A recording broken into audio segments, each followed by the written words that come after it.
Kaya ako naman nagustuhan tong ano na to, tong Volge na to for moto camping. This bike is perfect for all types of weather. The main question that I get a lot regarding about this bike. Kuya, pakihawak mo nga to, parang daw mabante. Yeah. 525cc. Malakas din yan, ha? Would I recommend this? Tayo na, Brembo pa naman yan, boy! Tapos sinubog mo? Gapo, lalim!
Siguro yung mga naman magkakambing lang ako. Nakita ko pa yung brother ko. Brother!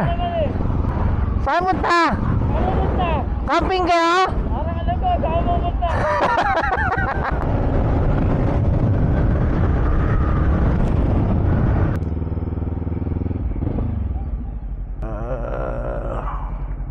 Hello? Yes. Hindi, 500 lang. So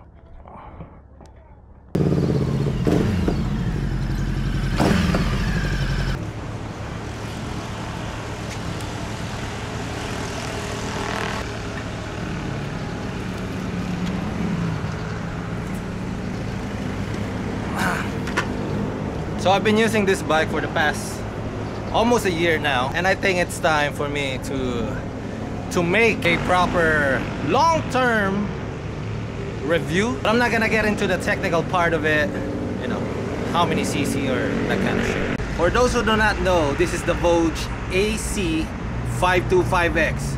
Ito yung mas higher version nung kay Lastog. Yung kay Lastog kasi 500cc. This one is a 525. And unlike nung kay Lastog, mas matangkad to and mas mabigat per se. Kasi ang dami rin nagtatanong kung sulit daw ba tong motor na to? Is it good for beginner bike?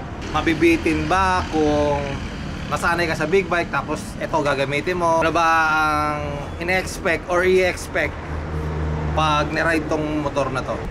So for this vlog, or for this video, I'm gonna be using two cameras, the Instago 3S and the Insta360 X3. Shooting at 4K, 30 frames per second as I do a long-term review. It's a different kind of review.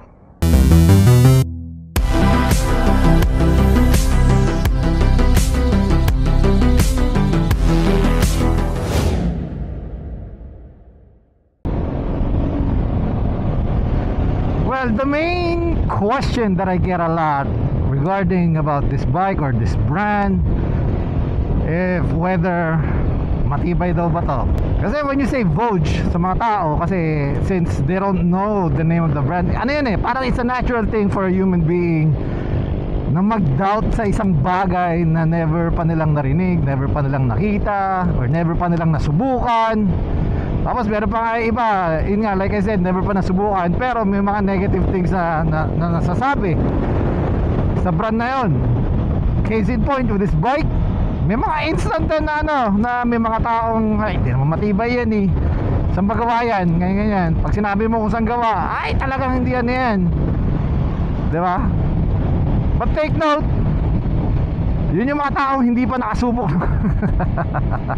Yun yung mga taong hindi pa nasubukan tong motor na to, tapos mas magaling pa sila sa'yo na kung sino ang nakagamit na for more than a year or for more than or like less than 2 years or wala lang, naano ko lang, na-share ko lang. For the views.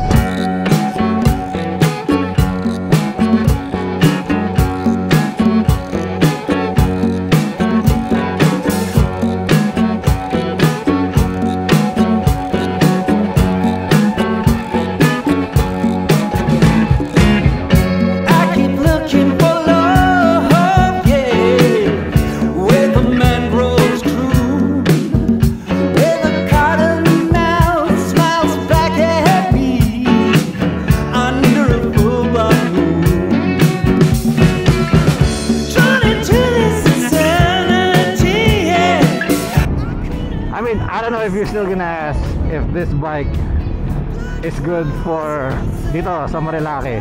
To be quite honest, sa lahat ng mga motor ko, ito yung second favorite ko dito sa Marilaki. Well, third. Hoy. Pen. Kuya, pakihawak mo nga to para hindi ako mabante. Yan. Ito yung pinaka una, third na motor. Well, no, fourth. Okay na, sige. Sige. May sticker ka sir? Pwede pa alam? Nako, meron ba ako sticker? Pagbalik ko na lang, nandito sa loob eh. Okay. Thank you.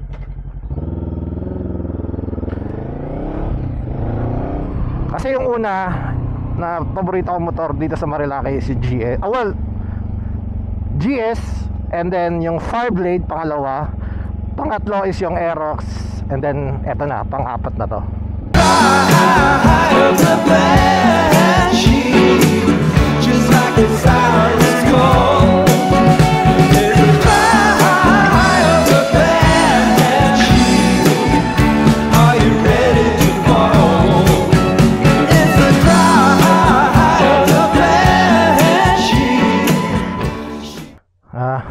Ano ko lang kasi matagtag kanina doon, and always check your luggage kapag may mga tagtag or na ano ka, kasi 100% of the time mag-shift yan. So yun. As you saw naman, rough road, pero kasi yung gulong nito is hindi naman siya fully pang highway. Medyo ano siya, pwede siya sa mga light trail. Kagaya nung dinaanan kong just now. It's perfect.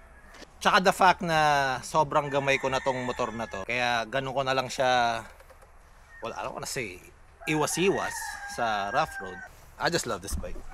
Sobrang ano niya kasi, sobrang perfect niya sa curve, sa light trail lang yung dinaanan na yun, believe it or not. Pero don't take it too lightly. Wow, when it comes to using a monster bike like this, yeah, for me it is a monster. 525cc, malakas din yan, may ano rin yan, may kagat din yan or something. Gawa ng mataas yung handlebar niya, kaya napakasarap niyang i-curve sa apex. I felt the same thing with the R1250 GS, yung GS ko, kasi yung GS is a high rise bar. For me kasi, the higher the bar is, the easiest it is to curve it. It doesn't matter on how heavy the bike is. Basta ganun. Or ako lang talaga yon. Correct me if I'm wrong.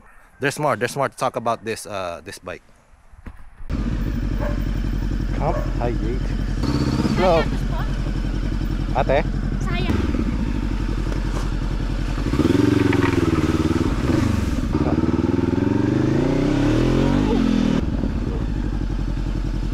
So we go around.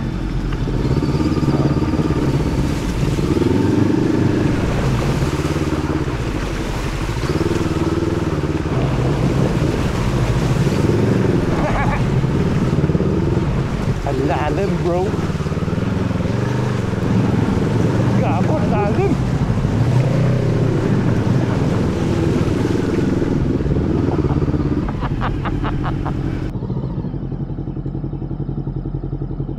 Di siya mababaw.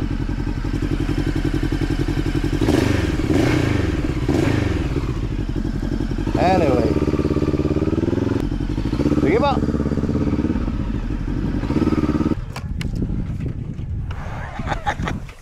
Ang lalim. Gusto kaya? So, anyway. God damn. Gulat ako doon. Pero, mukhang okay naman yung motor eh. Mukhang okay naman siya eh. Di ko lang alam kung hanggang saan siya lumubog. Pero ang kagandahan doon, nalinis somehow. So ito yung lagay. Dito pala ang tamang daan. Kasi ako kanina dito sa gitna. Kaya. Basta dito ka lang, dito ka lang. Tayo na, Brembo pa naman yan, boy. Tapos ilubog mo. Ayos yan. Isa na to. I keep looking for love, yeah, where the mangroves grew, where the cottonmouth smiles back at me under a full moon. Drawn into this insanity, yeah, I couldn't have myself. Blood grows in the cemetery, think it's an easy say. And of course, as you saw, this bike is perfect for all types of weather and all types of roads. Kahit walang road. Kahit sobrang nabigla ako kanina dun sa ilog. Sana umandar pa siya bukas. Pero mukhang andar naman yan. Mandar ngayon eh. Ha! Vogue number 1. And kung hindi pa obvious, ito na yung main bike na ginagamit ko kapag motocamping. Especially pagkasama ko si Celestok. But now, solo flight ako. Let's go. Love me or hate me, darkness invaded when he let his eyes on me. Yaki, ninini, 내 바라보는 눈빛이 이미 다 말해줘. No, I ain't gonna let anyone keep me down. No, no, you just gotta keep up 'cause I ain't gonna go down. Everyone just wanna get to know ya. 이미 시작된 걸. How do you think I'm sweet? I'm sweet, so sweet. You got stung by honeybee. Kaya ako naman nagustuhan tong ano na to, tong Vogue na to for motocamping. Kasi kaya nitong mag-handle ng weight. Kahit yung mga mabibigat namin tent, kayang-kayang dalhin nito. Pero hindi naman yung like super bigat. Tapos like I said kanina, and nakita nyo naman, na kahit anong terrain, kaya ng gulong, if kaya ng rider, mas lalong kaya din ng motor. Just wanna see. How do you think I'm sweet? I'm sweet, so sweet. 저희 kissen 없을 거야. 아마도 그럴 거야. Lazy lover, undercovers. 너의 지금 이 느낌. So more on the review of the Vogue 525 ACX tomorrow. Pawis na siya. So, yung Vogue nga, no? Yung X525. Ano X525? 525 ACX. Ay. Oh. Yung Vogue nga, no? Yung 525 ACX na motor, Basa yung ano ko, brother. na big bike. Ito. Woo! Ayan. Ang lupit kanina eh. Yung, Ayan, ano, oh. yung baha. Oh. Oh. Basa eh. So the Vogue bike is still the bike being used for the motocamp today here in camp. It's so crowded in the place. Many people around and the socks is wet, which will be used for soup later. How do you think I'm sweet? I'm sweet, so sweet.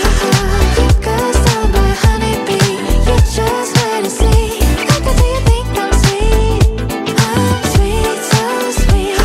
저희 kissen 없을 거야. 아마도 그럴 거야. How do you think I'm sweet? I'm sweet, so sweet. You got stung by honeybee. You just wanna see. How do you think I'm sweet?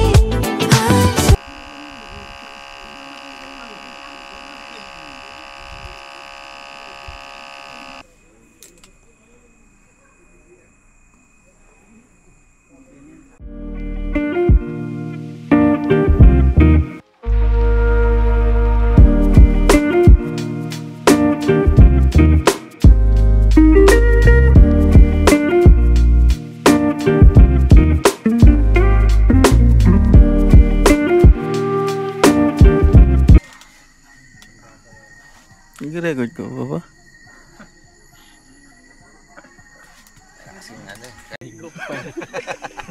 Tapos pag tumawa, oh, pahigop. Malapit pa rin pahigop eh. Hindi malapit kasi tayo sa kwarto. Hindi ko master eh, patulog dito. Sila hindi Isa masyado. security.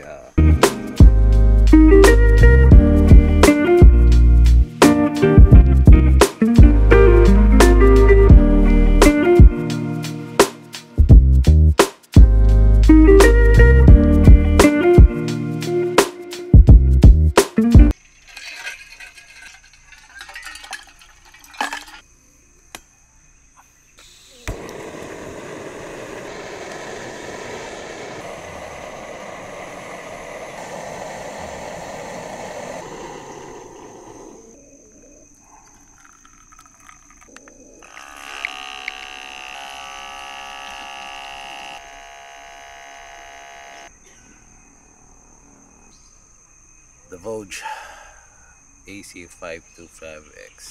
I just can't get over on how awesome this bike is. Is it worth it? Okay ba siyang bilhin for beginner? Is it good? Is it a good bike to add to your collection? Sagutin mo, man. Let me just drink my coffee.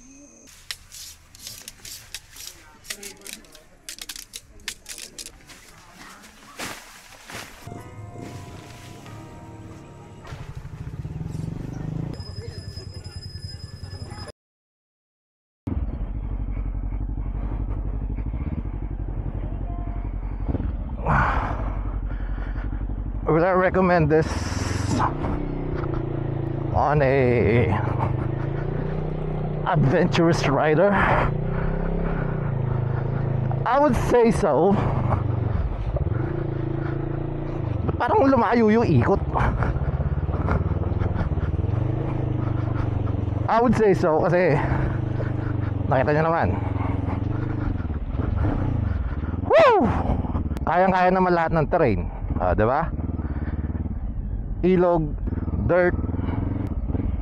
Yeah, I mean, kung mahilig ka mag long ride, kung mahilig ka mag off-road, though I suggest na if pang off-road mo to, na palitan mo yung gulong to a dual sport. Yung Nabi, yung may yung may mga ngipin-ngipin yung gulong.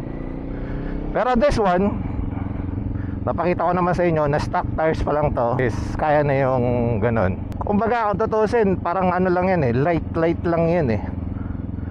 Pero kung i-hardcore nyo talaga, kaya din nito. Yung weight wise na ito, nakadepende rin sa height mo. Ako kasi 5'11", may kabigatan to, I'm not gonna lie.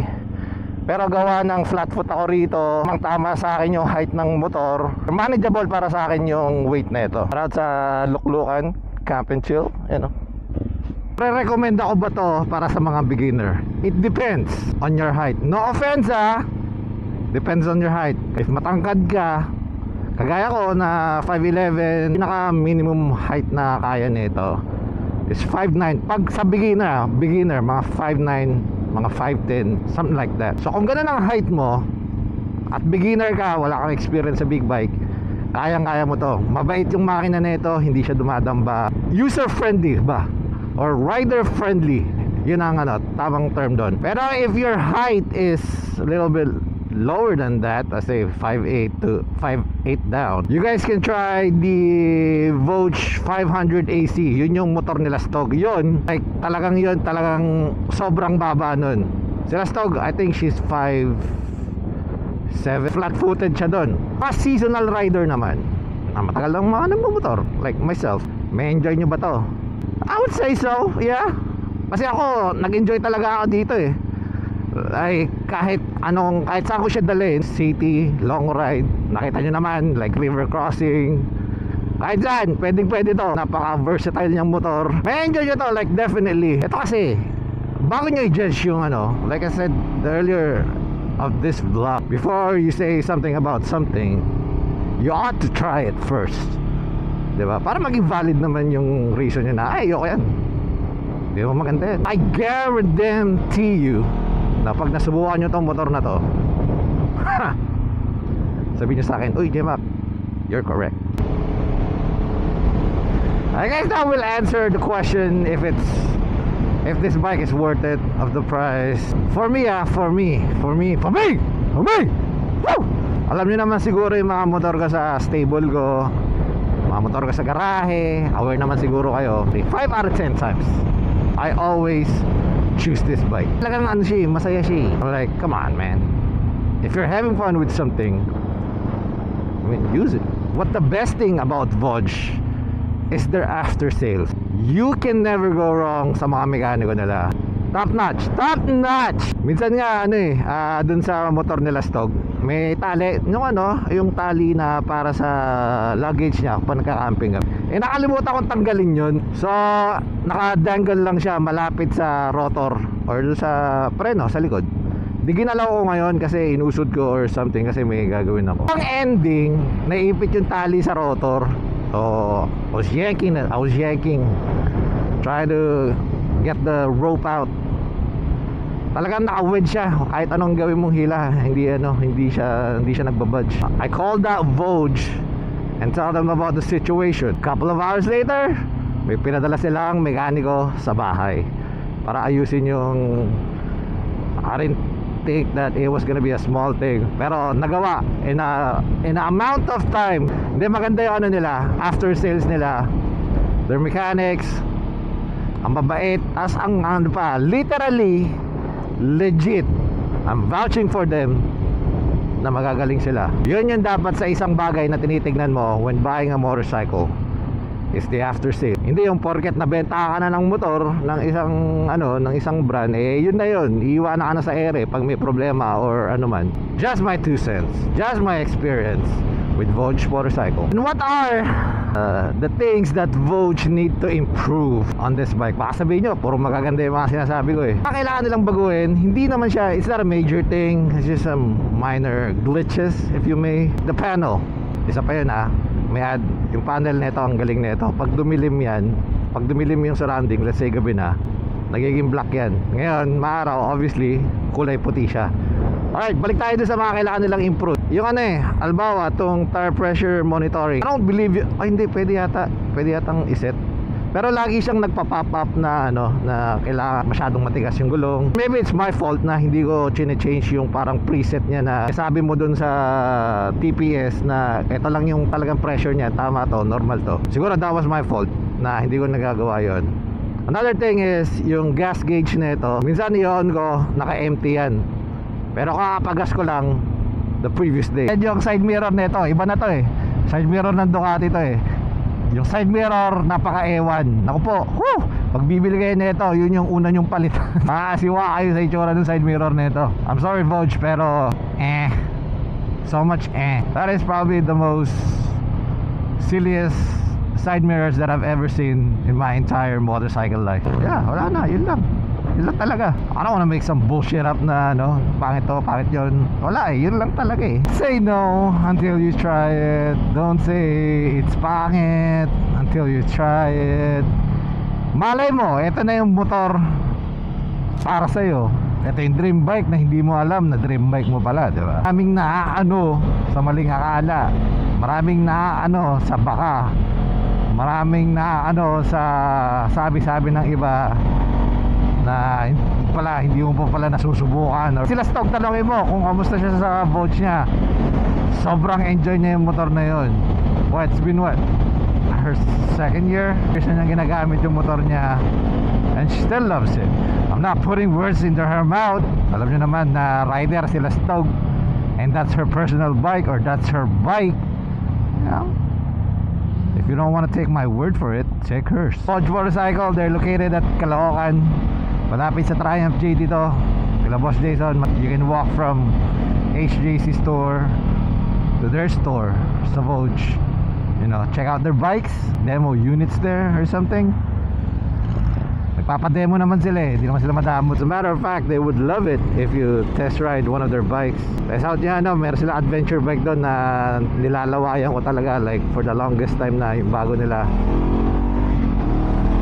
900cc nila na adventure bike. I'm like, Vodge, baka naman. Hey, lama to. I hope you guys learned something, or sana you learned something or sana na-educate kayo something about this Vogue AC525X or the Uncle Corocho ayon kay Lusto. So I'll see you guys on the next one. Uy, babush.